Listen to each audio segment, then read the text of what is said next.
Good morning, ladies and gentlemen. My name is Marcus Cowkey from Sandler Training, and I'm joined today by Ian Moyse, who is a veteran of recruiting in the IT space for the last 20, 30 years. We both have a lot of scar tissue from the experience, and we're going to be talking about a lot of horror stories along the way and how to avoid these problems and how to fix them. So Ian, if you want to do a quick intro, that'd be great. Sure. Thanks for the veteran one there, Marcus. Makes me feel older than I want to be known as. But yeah, so I can give context on both sides. I've done a lot of recruiting of people to my teams, both internal sales, field sales, channel sales, direct sales, etc. But I've also been through the process myself, and just recently I've been literally as we speak, I start a new role in a week's time, but I've been through that process dealing with both internal recruiters at companies and the external recruitment agencies. So I can give some context on both sides, I feel. Okay, excellent. My background is I've been selling for 30 years old. I've been in recruitment for 10 of those years, working in contingency, then advertising and selection, brief stint in contract, and then about 6-7 years as a headhunter. Now, I've also recruited salespeople for companies that I've been in, and latterly, for the last 13 years, I've been working with my clients, helping them to improve their recruitment process. So let me kick off first of all. Ian, what are the kind of issues candidates seem to come up against that make the recruitment process an unpleasant and unwelcome experience?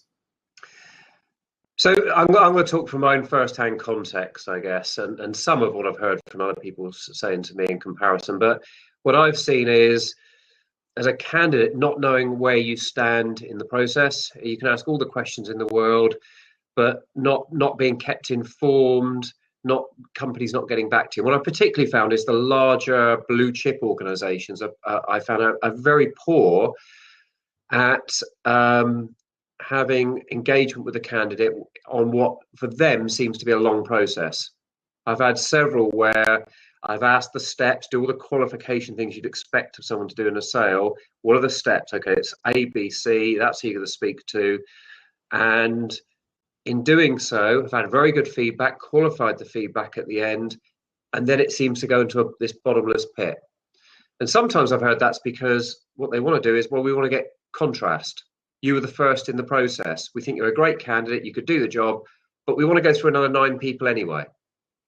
Well, I'm probably won't be available or looking at this now, and you're not showing me a good feeling of how you engage, particularly in the world I'm in, which is cloud. It moves incredibly quick, and I've seen some companies interviewing for strategic cloud roles that are important to them, and 3 months in, you're still not even getting good feedback from them.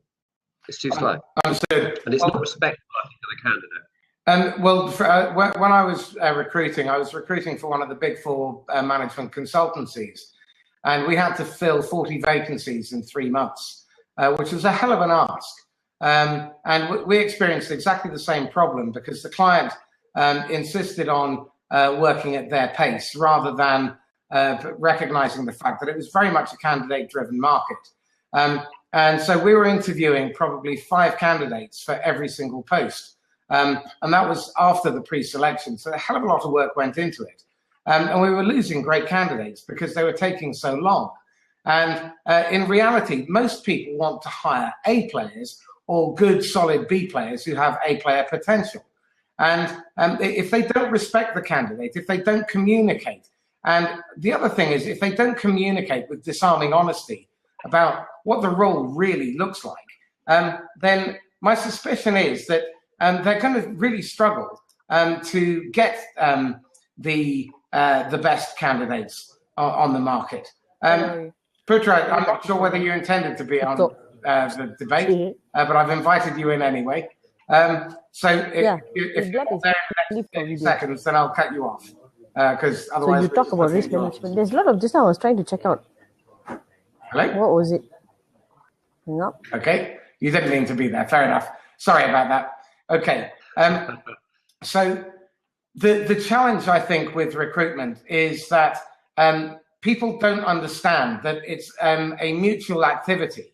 The candidate is looking for a compelling, interesting, demanding, challenging, well-paid, well-respected role. And the problem is that employers think that they're doing candidates a favor. Well, actually, the top candidates are doing the employer a favor by considering them. And it's a two-way street.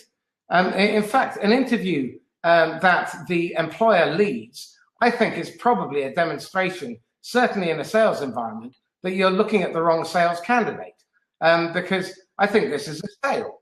Every good salesperson should be in a position where they are prepared, they do a pre-call plan, they know what they want to achieve, they invest the time, the effort, the energy in researching the company, and they put the effort into thinking about the kind of questions they want to have answered. And so one of the big challenges I see is that people don't really understand the crucial importance of recruitment. Annie, thank you for joining us. Would you like to give your thoughts on the subject? Well, I've been on the both sides of the story. So I have been an HR manager for a while, and right now I'm sort of, getting into. I moved to the UK 3 months ago, and I'm getting acquainted with how recruitment works here. And so far, I have the association of, how waiters treat tourists in Paris, right? That's what I'm feeling right now. And it's I had 2 very unpleasant experiences, after which I sort of, thought that if I keep on doing my own thing and set up my own stuff, it will be much, much better rather than looking for a job. Because looking on the bright side, it does drive people into self-employment. But I think the other thing it adds to that I found is, like you described the restaurant scenario, then you tell people if you have a bad experience, you're going to tell more people typically than a good experience. So are you going to recommend? I've had other people going to interview with someone, and guess what? Go, oh, do you know about that? Yeah, I interviewed that, and I'm going to tell them. So I've put people off being they're missing out on candidates who now won't even apply to these certain companies because I've told them of the bad experience I've had, and not whether you get the job or not, but just how respectful they are to the process, and that it, as you say, Marcus, it's a mutual piece, not just in the interview, but the whole process is a mutual piece, and they don't seem to respect that. Particularly if you're looking for a job, and you're not, and it's not they've headhunted you. You're more conscious of timing and wanting to, even if it's bad news, tell me it's bad news, tell me why, give me some good positive feedback so I can learn from it for my next experience, and that's great, move on. But when they leave you hanging because there might be another better candidate around the corner, I think that's the worst I hear, where they cannot they seem unable, or they find it they're too risk averse to make a decision, push a button and get on with it. This comes down to the essential planning of the recruitment process. If you, as an employer, haven't first of all designed the ideal candidate, so you're in your mind what the right candidate looks like, you haven't prepared. When I was in recruitment, the thing that used to fascinate me was they're just about to spend the price of a small mortgage on my fee to place the candidate. And 2 minutes after the interview is due to happen, they phone me up and say, can you send me the CV across? I haven't had a chance to look at it. So they're late for the interview in the first place. Then they walk across, the 3 minutes from their office to the interview room. And that's all the research and planning they do for the interview.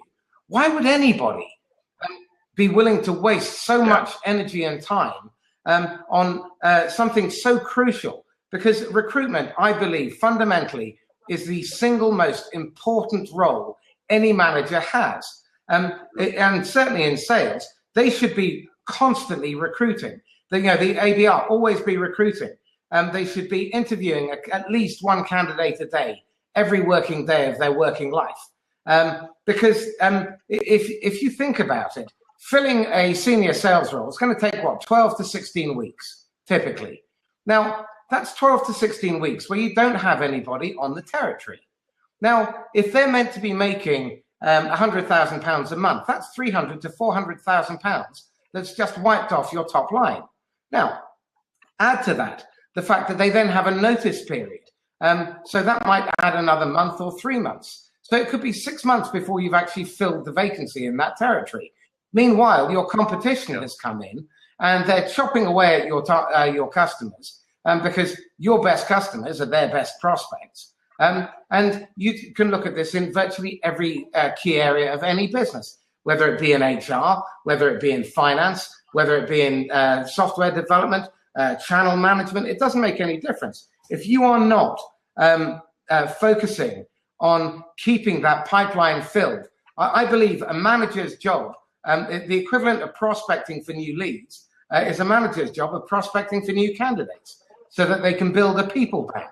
Now, Annie, in your experience, when people have built a people bank, how has that affected them? And if you haven't come across that, how has the lag had an impact on the business? Well, it's always nice to have, when I was an HR manager and we had situations when people actually, we had to give only 2 weeks notice. So it's very short notice to know that someone is leaving, especially if it's a key position. Then, we don't have in Armenia, we didn't have this privilege of, having months of recruitment. You just fill up someone within 10 days or 2 weeks max, because 2 weeks notice is what you're getting. And always it's nicer to have a database in place where you directly apply to, rather than, giving a vacancy announcement, then waiting for the CVs to come in, etc., etc. So what we had always a shortlisted candidates who were not selected for a certain position, and we went back and sort of, spoke to them. And there was always a big chance to get them on board, because even if they had a job, most probably you could offer, a small incentive or small difference, and they would be inclined to shift. So that was the first place we went to initially, before going ahead and giving out vacancy announcements and all that stuff. And in Armenia, it was much easier because it's much smaller. Everyone knows each other. References really work because, it's basically, if someone has a relatively successful career, everyone knows about that. And, all these double checking and, really going through referrals, it takes much less time. So basically our average was about 10 days and you get the new person in place. So excellent. I mean, the Armenian market's so much nicer than ours. Yeah, for me this 3 months is like really kind of 3 months, the whole 3 months. It's like, that's how it works with it worked with us. But actually, I don't know. I mean, the experience I'm getting here is very I don't know, maybe I'm doing something wrong, but the messages I'm getting sort of don't really make sense to me. For example, I have had 15 years of corporate career experience, and I worked with big brands, which are multinational brands like, Orange, the telecom, and all that stuff. So it's not something purely local that, wasn't known at all. But when I started looking for a job, the message I was getting was, yeah, it's 15 years. Yes, it's multinational brands. But since you never worked in the UK, you should start from zero, and you should, look for about 20 to 20K per year. For me, it's like, really? I mean, I can do that online from home, 20K. What are you talking about? Okay. It's serious. Right? I think one of the things that's interesting what you're describing there is, and I know, Marcus, we've spoken about this before, and it opened my eyes when you went through some of it, because it's pretty obvious, is the lag indicators. I see constantly people looking at, well, have you done exactly the job before? Not are you capable, not have you shown good success and behaviours, but have you done precisely what I'm looking for? Because if not, I'll find someone else who precisely has. Which doesn't necessarily mean they're going to be successful moving forwards, just means they happen to have done it before. They might have done it for another vendor, been at the right time, right place. And I know that's something dear to your heart. For example, my counter argument was, okay, I haven't been working in the UK, but I worked in Orange, and we worked with the London office in the UK, and I had lots of business trips. And what I was doing by myself alone in Armenia, 6 people were doing it here in the London.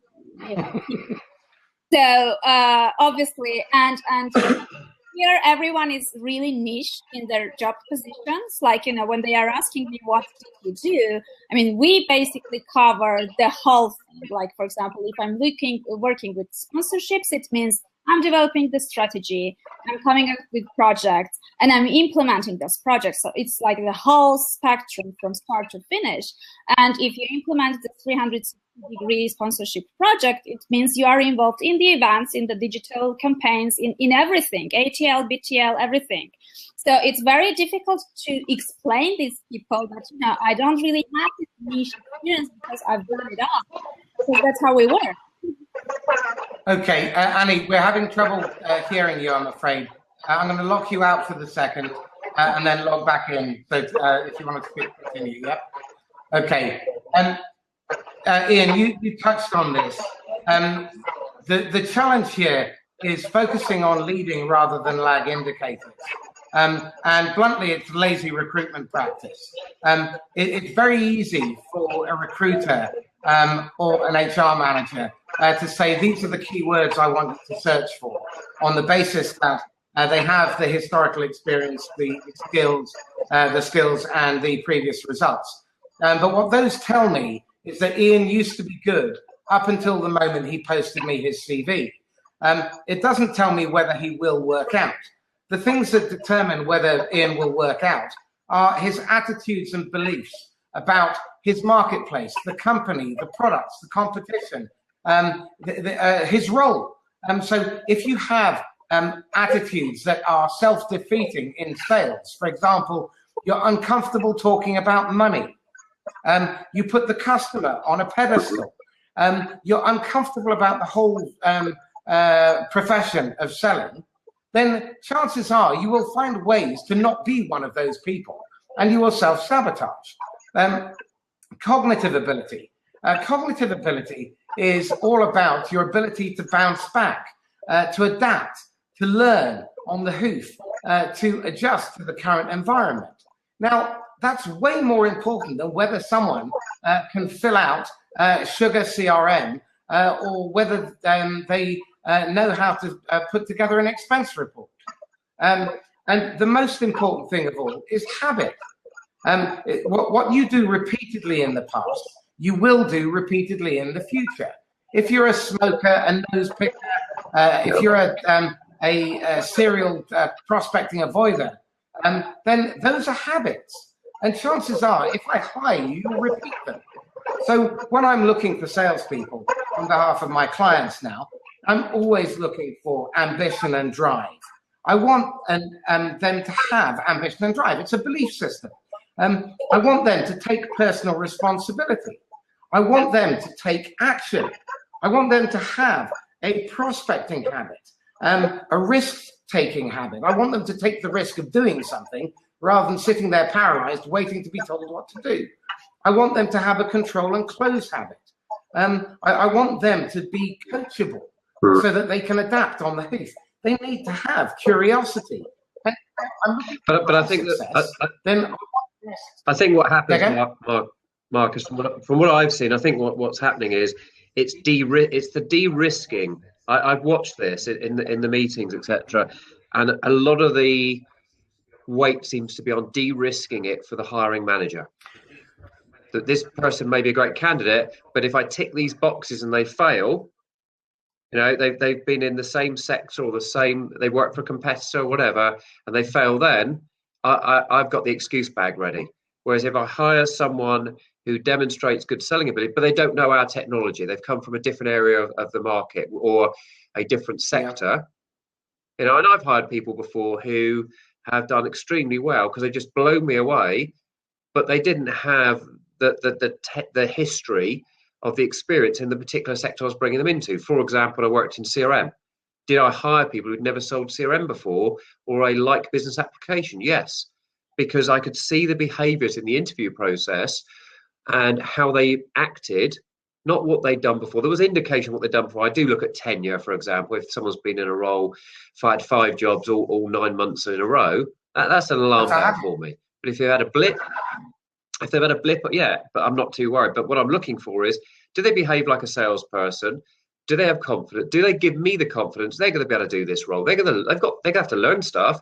But I've been through a lot of interviews where it appears what they want is someone to hit the ground running. I appreciate that, but so quickly that's their priority, not the long-term success of the individual. You've tapped into a couple of really important areas here. What you're describing is managers playing not to lose rather than to win. They're trying to play it safe.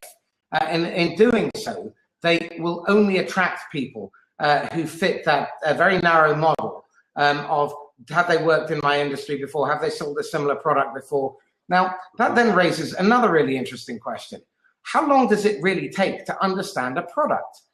Frankly, most of the onboarding process is focused around product knowledge. But frankly, that's rubbish. Any Egypt can sell almost anything if they know how to ask good questions, how to listen for insight as well as understanding.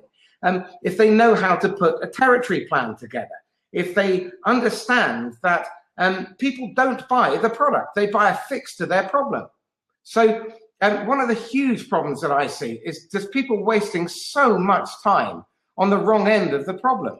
If people instead started out with designing the right candidate, building a hiring template that identified what the must-have factors are and any red flag factors, so that they can be, the people who don't have the must-haves or who have any of the red flags can be quickly eliminated. Nice-to-haves are to differentiate between 2 candidates who have the must-have and no red flags. Building an interview template where you're comparing like with like. Having multiple people involved in the interview process. Certainly for sales, making the interview a relatively unpleasant experience for the candidate. Put them under pressure. Because if I'm going to interview you for a job and you're selling to some gnarly, hairy CFO or some latent bully who ends up in procurement, and you don't hold your own, I want to know how you adjust. Do you fall to pieces? Do you become relatively, highly compliant? So they don't have a structure for that. Once they've hired them, they don't set expectations clearly. They don't have an onboarding process, which lasts 120 days. And what you and I both understand is that for the first 4 months, the candidate is putting the company on probation. Have I made the right choice? Is this the job they sold me? Am I happy here? Do I like the people? Do I like my boss? Does he appreciate me? So all of these factors, and most people don't put any effort into recruitment. What they do is they have a vacancy, they cut and paste something HR put together 2.5 years ago or 7 years ago. They change the names to protect the innocent. Then they advertise, and then they wonder why they keep getting lemons. What do you reckon? Yeah, it's a very, very good point, and I've seen that in a lot of the roles that I applied for. In looking at them, you're right. You're absolutely right. There was so much commonality, and a lot of the spec, which amused me, having been on the other side, and it did open my eyes to thinking slightly differently myself. You learn all the time, right? But a lot of the specs I saw were exactly as you say, were a cut and paste of for me, a sales director's type role.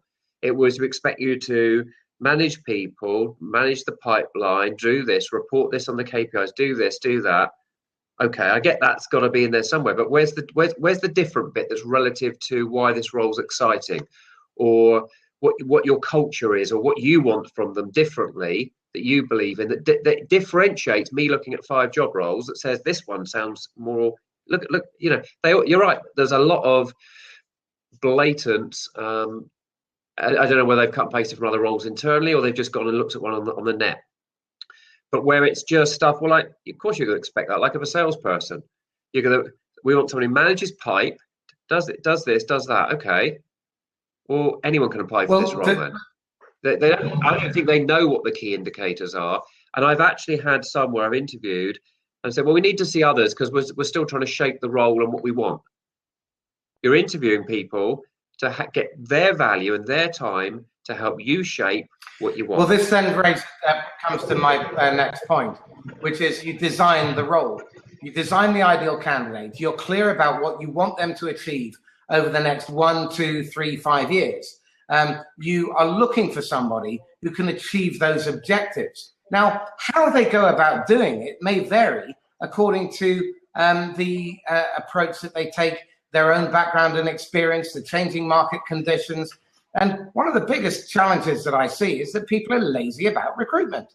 It's simple as that. They don't value it.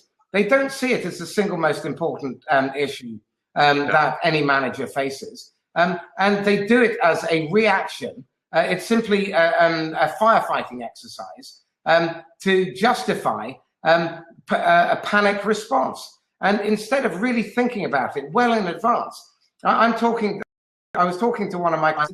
He's about to go and interview somebody for a role. Now, she's way more senior than the role he needs. However, it may be that she's open to an opportunity where she can start applying her entrepreneurial flair.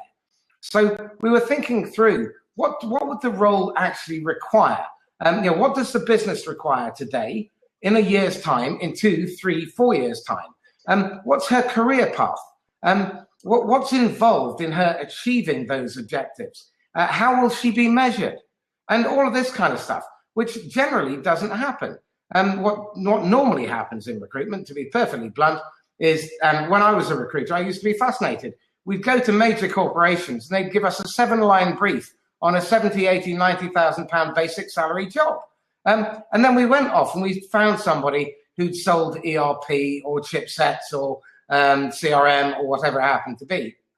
And then they'd interview them and they'd hire them because they like them. That's a stupid reason to hire somebody.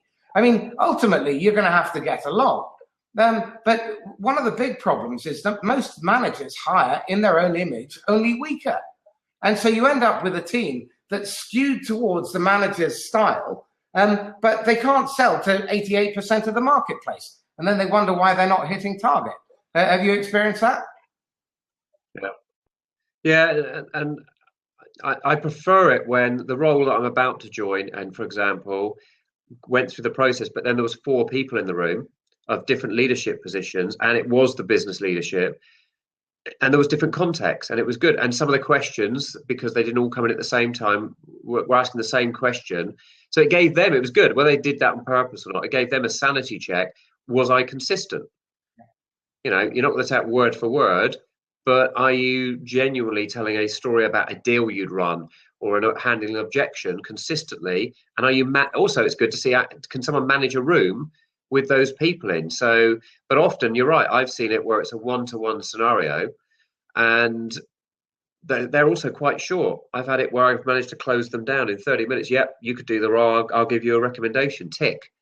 And I hadn't felt challenged at all, which is flattering, but it also raises the question to you of, do they know what the role is? Because there was no context of the questions. And I found that in a lot of the interview that I've been through, is the questions are very generic, almost like they're going through the motions. I've got to do I've got a role to fill. I've got to go through interviews. And as you say, they haven't really prepared and thought of, I like challenging questions, not the usual, where do you expect to be in 5 years? That comes out. Still, occasionally you get these sell with a pencil. Yeah. Which is just legendary. What you learn from that, whether do you want me to sell pencils, is I'd rather go into an interview where they make it interesting and also conversational. Well, this then brings me to another point. I believe that recruitment is one of the most fundamentally important industries that we have in the economy. And the problem is that a lot of recruiters are very poorly trained and they're focused on the wrong end of the problem. When I'm working with my recruitment clients, they differentiate in how they sell, not what they sell. At the end of the day, they're all selling recruitment. But in taking the brief, they ask very different questions to get to the root cause of why they're hiring. You know, what is this person meant to be achieving over the next year or two? How are you going to know that this person is going to be right? What do they need to do on a daily, weekly, monthly basis that makes them successful? If we look at your most successful hires, what is it they do every day that make sure that their pipeline is filled, that they're closing consistently, that the velocity of deals going through the pipeline is quick enough, that they're disqualifying out the non-prospects early, they're not tying up expensive technical resources. What are their attitudes towards the company, the customer, the marketplace, the competition? What do they do on a daily, weekly, monthly basis in terms of planning? Can they give, what kind of examples would they need to be able to give to make it through me as the recruiter to be able to put them to you so that you think this is a credible candidate? But they don't do any of that. And yes, there are a few superstars out there in recruitment, but they are very few and far between. And it's such a shame because it's simply a training gap. This then raises my other huge bugbear, which is contingency recruitment. What the hell is that all about? If you only got paid 1 in 12 times of all the projects that you worked on, in any other sales job, you'd probably be shot. And I understand why people do contingency, because they think somehow that they give themselves a spread and it gives them freedom and so forth. I think what it does is an injustice to the candidate, an injustice to the employer, an injustice to the company, because nobody wins. You might be able to get your CV across the post first, across the line first, but actually it seems to be a crapshoot. It's just a matter then of piling it high, throwing lots of CVs at the wall. If I'm an employer and a hiring manager, I want 3, maybe 4 good candidates against whom all the must-have requirements have been met. There are no red flags. And I'm now differentiating between them because of their nice-to-have capabilities. They all fit the bill. I know that if I hired any one of them, they would be successful. And then the recruiter deserves to get an exclusive. They deserve a retainer, and they deserve an outrageously high fee. Because whatever I pay the recruiter, I'm going to make back probably in the first month of sales. Well, also it saves your time, right? So I've gone through this where I've said from being on the recruitment side, I want a candidate to come through the door, and I've said this to candidates at the end. It's a real shame because I start every interview with, before I've met you, I want to hire you. I want you to be the candidate that comes through and knocks it out of the park, because then we can get on with what we're here to do, which is selling and hitting targets. The recruitment process, you're absolutely right, is absolutely critical, but it's time consuming when you're not getting those good candidates. I don't want to see 45 people. If the first one through the door blows me away and can do that role and I can offer, fantastic. But invariably they're not, because you're absolutely right. I've had candidates from recruiters that have been promised to be a certain quality. Also, what I've noticed, and particularly, I know it's not always easy, but I've said, have you met them? No, I've spoken to them on the phone. They haven't done a video call such as this, and I can't think of the last time I had a candidate come through where the recruiter said they'd sat down and met with them. Again, and yet you're right. The fees they get are not pennies, right? It's a big fee, and also for me, to a recruiter is, if you give me good candidates, and I've said this to all of them, I'm going to keep using you again. Yeah, I have to challenge that. If you make my life easy, charge anywhere near enough. Most people in recruitment have a really crappy money concept, and they're willing to work for 10, 12, 15% of basic salary. When I was in recruitment, my starting point was 36% of first year's total guaranteed gross emoluments. My fees were at least 5 times anybody else's. I would only work on exclusive. And I've got to tell you, it meant that I put my life and soul into making that placement. Because if I'm making a 40, 50, 60, 70 grand fee, you've got my attention completely. I'm not going to be sending my best candidates to anybody else, because I want to make sure that they get across the post with you. And people don't value recruitment. And I think, personally, it's recruiters' fault. They've allowed that to happen in the same way that salespeople generally have a bad reputation for being pushy, for being liars, for being slimy and creepy, self-interested. I think recruiters have created that reputation for themselves. Now, when you come across a great one, it's like HR. HR, I don't want to be too offensive, but HR is largely a mechanical activity. But when you find an excellent HR person, I think they are worth every penny. they're worth their weight in gold. And in fact, Jack Welch, when he used to take over a company, wouldn't talk to finance, he'd talk to HR, and he'd find a good one, or he'd parachute a good one in, because people are your greatest asset. And you've got to look at not only the recruitment, but also retention, accountability. And so how do you track and measure things? The 3 signs of a miserable job that Patrick Lencioni came up with are anonymity, immeasurement, and irrelevance. Well, if you go into a job and any of those 3 are present, you're always going to be looking over the fence to the greener grass. If you're wasting, sorry, go on. And I think, I was going to say, I think, Marcus, that's why it's so important that the recruitment process is respectful of the candidate, because that's their first impression. Whether they join you or not, that's their impression of your business. If you wouldn't send a salesperson out that would frustrate a customer, even if they didn't win the deal, right? You want to be left with a good impression, because there's business may come down the years, that person may move. Same with candidates.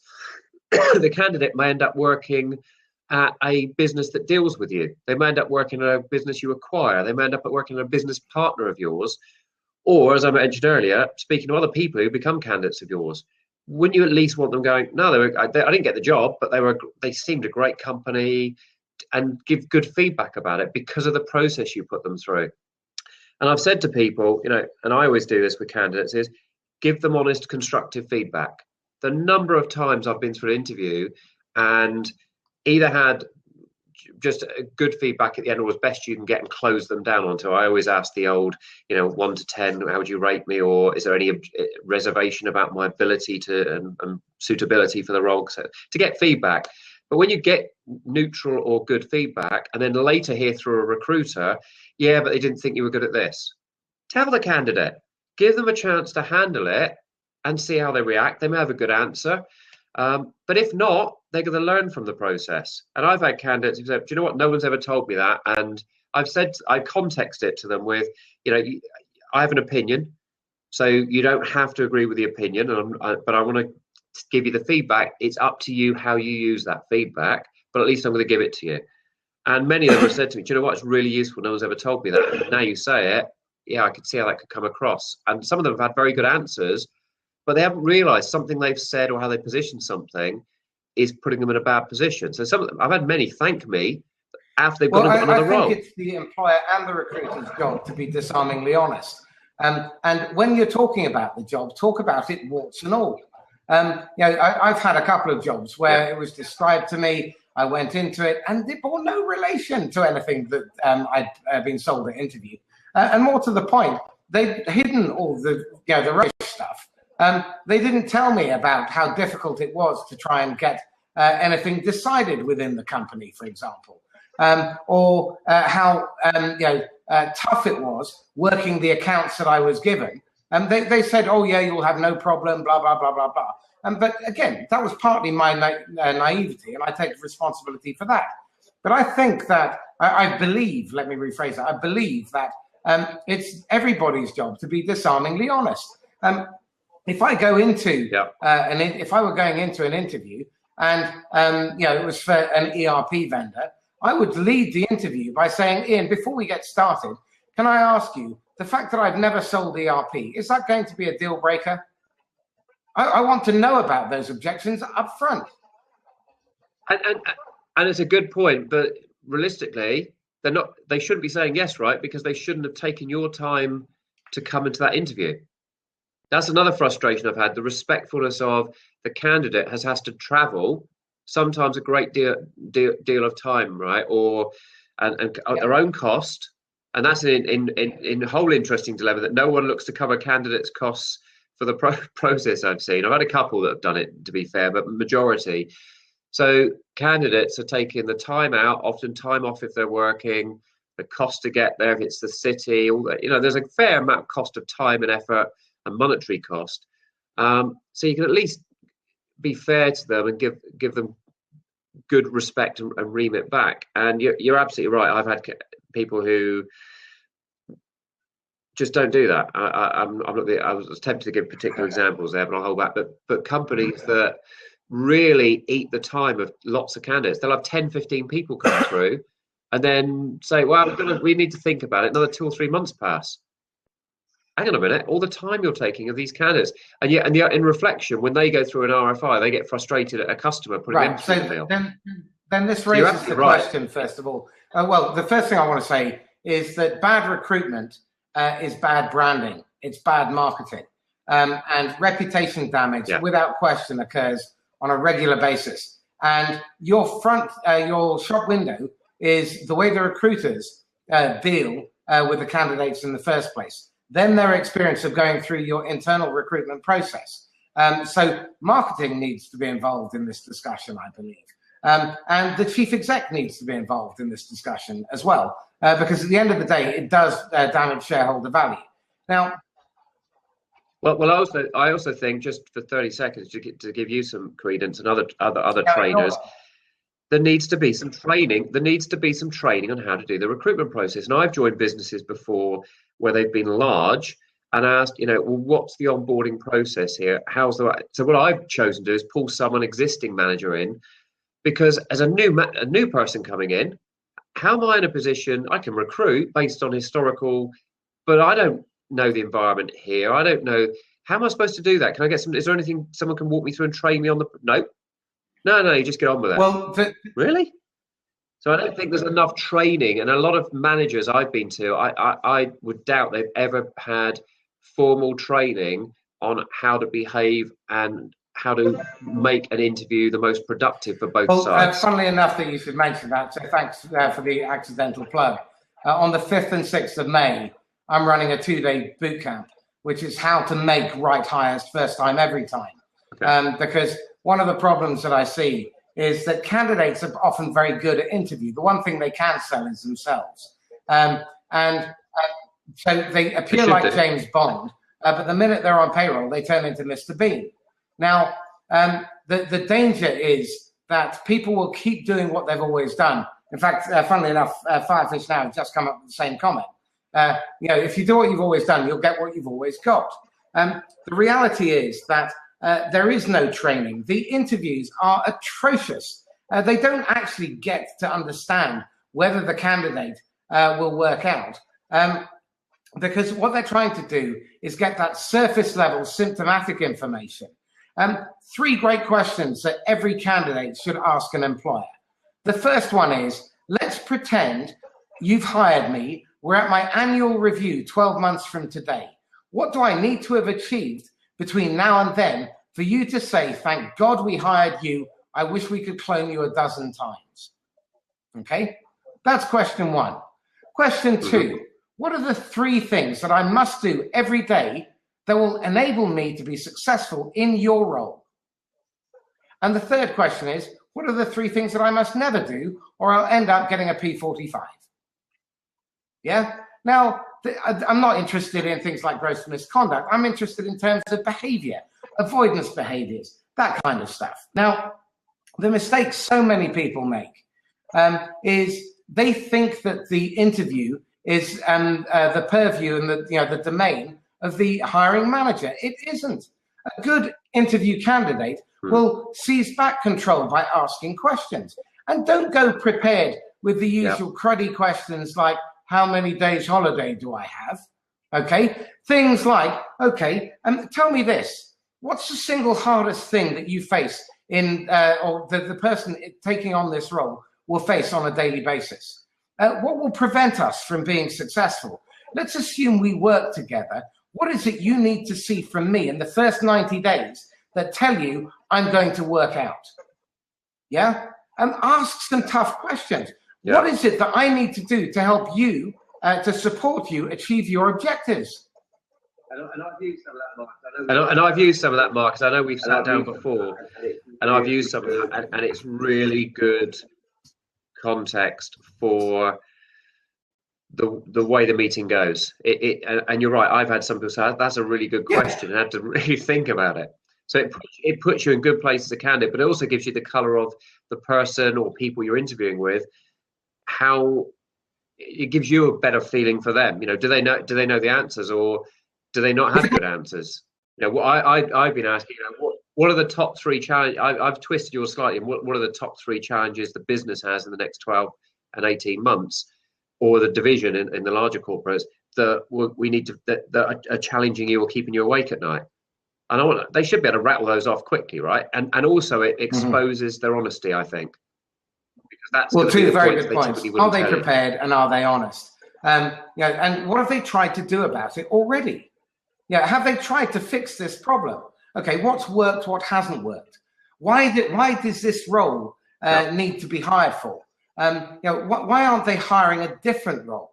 Are they just hiring somebody to replace the person who left before, who was unsuccessful? Well, why were they unsuccessful?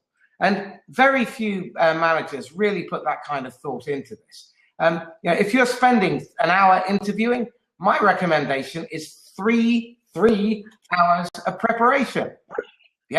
This is too important a job. The single highest hidden cost in any business is wrong hires, particularly in sales. Now, you send out a salesperson into a territory who is the wrong person. They're going to take 6 instead of 3 months to ramp up. So you've already lost another 3 months of ramp up time. When they start selling, they manage to hit 67 or 73% of target. So you're still 27% of target behind. That 27% doesn't just not appear. One of your competitors is probably picking it up and locking you out of that account for 3 or 5 years. They may upset a load of your customers. They'll burn through your expensive and scarce leads. And they will lose out on all the cross-sells, the upsells, the referred business, the maintenance and repeat business. Why would anybody shortchange themselves by not participating, not putting the effort in to the recruitment process? Now, we're coming to the wrapping up to about 50 minutes now. So any parting thoughts? As a manager, Ian, what would you suggest people do differently in terms of their preparation to make sure that they hire the right candidates and the experience of recruitment, working with recruiters, for example, is better than it generally is? So you know I'm strong on social selling and social network. I think one of the things people don't do enough of, both as candidates and from the recruiter side, is using that network to context people beforehand.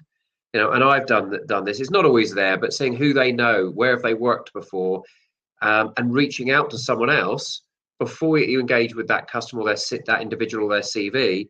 I've reached out to someone who's worked with them before, who I trust, and asked, well, what do you think? They worked at your company. What was the they were a wild card. They annoyed everyone. Did they hit the target? Yeah, they did some of the numbers, but they disrupted everything else in the business. Good to know. That's not something you're going to find out through an interview process. And I don't think people do enough of in the research. I think you're absolutely right. It's the preparation. I want to I look at them socially, not just LinkedIn. I search every profile quickly. It takes seconds with this wondrous tool called Google. What are their profiles? What are they saying about themselves? On Facebook, I do look at it. And if I can see them, how do they portray themselves? Because if I can see them, so could one of my potential customers or colleagues. How do they come across? What's their social bio, number one? That's quick and easy to do. How does that compare to what they're telling me on the page? And I've seen ones where a simple example, the LinkedIn does not match up with their CV. And some questions come out from that, and they're different questions depending on what you find. So I think that for me, and me, going into customers or going for interviews, it's the same. It's the P's, right? It's the planning. Proper planning prevents poor performance. Is do your research. Do as much planning and research, and make sure the recruiter does the same. I've asked the recruiter a question about the individual. I've done it. I'll have to go and check that. Well, I expected you to know that. That's not a difficult. I'm not asking their shoe size. I'm asking a fundamental question. Surely that came out in your qualification process. So I think it's the two things: planning and questions. Okay, well, to build on the questions piece, then, if you're looking for habit, you need to ask about multiple examples. Don't ask me for one example or two examples. Ask for 6, 9, 10, 12. Because if it's a habit, they'll be able to rattle them off. So talk me through the last 10 deals that you've closed, Ian, from cold through to conclusion. Yeah? And I don't want War and Peace. I want a 30-second wrap on each one of them. What I don't want is responses like, if it were up to me, or what I would do, because that's all hypothetical. It's not telling me what you have done repeatedly. It's telling what you might do facing the situation when you weren't under pressure. The next bit. Yeah. What about leading indicators? Because I had some, and I thought they were good questions. We're asking, what would you do in this scenario? And they had a scenario, whether it be a staff scenario or something, to see how and they set a scenario. Said, tell us your approach to handling this. The way I would prefer to do that is do it as a role play. So here's the scene. I'm a chief executive of a 12 dental practice. Okay. You're now coming in to sell me a piece of software that's going to help me to manage my business better. Okay. So let's hear how you kick off. Give them 10 minutes to prep, and then off they go. Then what I would do is I would coach them on what worked, what didn't work, and what worked again. So commend, recommend, commend. And then I would say, okay, let's do it again and see how you adapt based on the feedback that you've been given. Okay? Because I want to see how they actually behave. This is a more pressurized situation. I believe fundamentally that the interview should be a tough experience for the candidate, particularly in a sales role. Other people have different views, but for sales in particular and management, you should absolutely put the prospect, the candidate, under a lot of pressure. Because people's behaviors change dramatically quite often. Some people are pretty much exactly the same. And their mask versus what we call their natural style. So instead of a perceived need to adjust and how they behave under pressure being the same, one of them suddenly changes. And they might become incredibly compliant or incredibly aggressive or very chummy and friendly and forget all of the detail. Now, I want to know if that happens before they go onto my payroll. Another thing I would absolutely recommend is that you have 30-day red flag indicators. So if you've hired somebody, within 30 days, if they do any of these things, you automatically give them notice. The rule is hire slowly, fire fast. And the other rule I love is better no breath than bad breath on a sales territory. The problem is if you put the wrong salesperson in, you hire the wrong person, you are undoubtedly going to be paying the price for years to come. Do you know that the hidden cost of a wrong hire in a senior sales role could be anything up to 135 times their basic salary? 135 times. You could be talking about 4 to 10 year sales life cycles, all the repeat business, cross sells, upsells, maintenance, all of that. The opportunity cost of losing those accounts, the cost of hiring, interviewing, managing, paying recruiters, you name it. Why? Why would you do anything other than treat this as the single most important activity you have to do? It just strikes me as madness. So, any last thoughts before we wrap up? No, I agree with what you're saying, and I think hiring's difficult. You want to get the right people. My view is there's the balance of you want to get the right people, but you're absolutely right. You want them on the territory as fast as you can. I don't want to be waiting 6 months for the perfect person to come along. And I've always worked on the basis so I can coach and mentor product knowledge and around the edges. I don't expect the perfect person, but there's a certain core innate ability and aptitude and attitude that I can't change who you are. So I'm always looking for who the person is. Are they capable of doing it? And you can coach and tune. And I think don't try and look for the perfection, and because you'll never find it. It's like buying a house or a car, right? You'll always find something better, but there's a point at which actually I'd be very happy with this, and it's going to get on with it, and the opportunity lost time isn't worth it. Well, perfection. And don't be scared to make decisions. You will always make a wrong hire at some point in your life.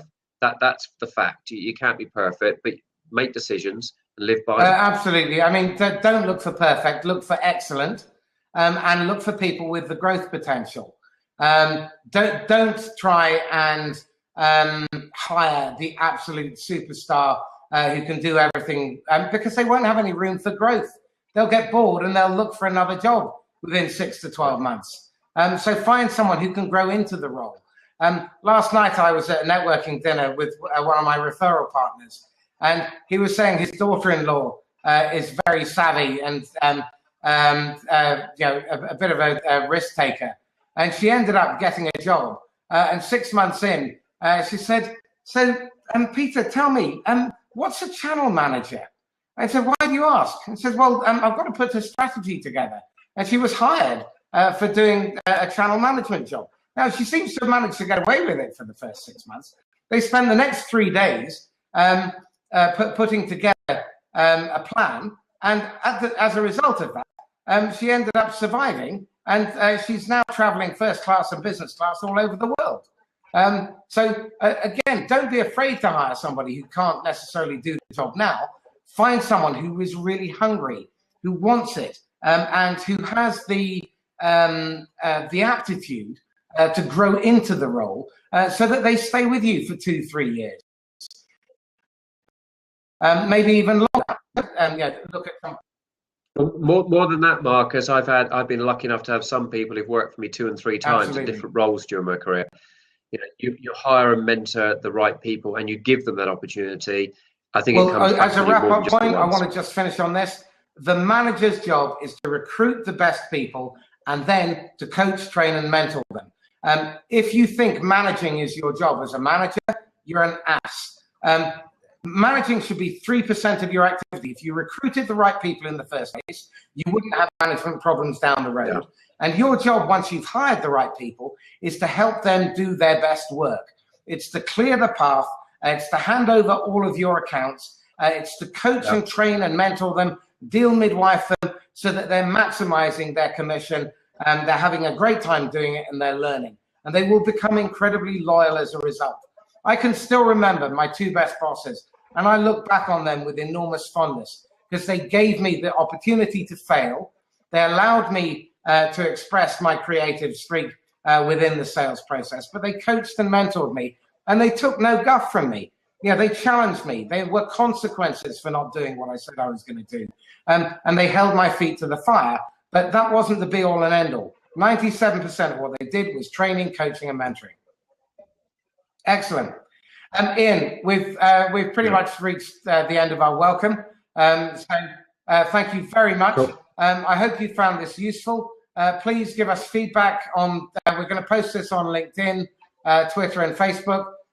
If you've got thoughts, then please drop us a line. And if you've got any questions about recruitment, then please give me a call. And my email is mcauchi@sandler.com. And my number is 0118 940 4150. Ian, do you want to give your details? Yeah, you'll find me on LinkedIn, Ian Moyse, and Twitter is probably the other place to follow me, @IMOYSE. Excellent. Thanks you everyone. Bye-bye.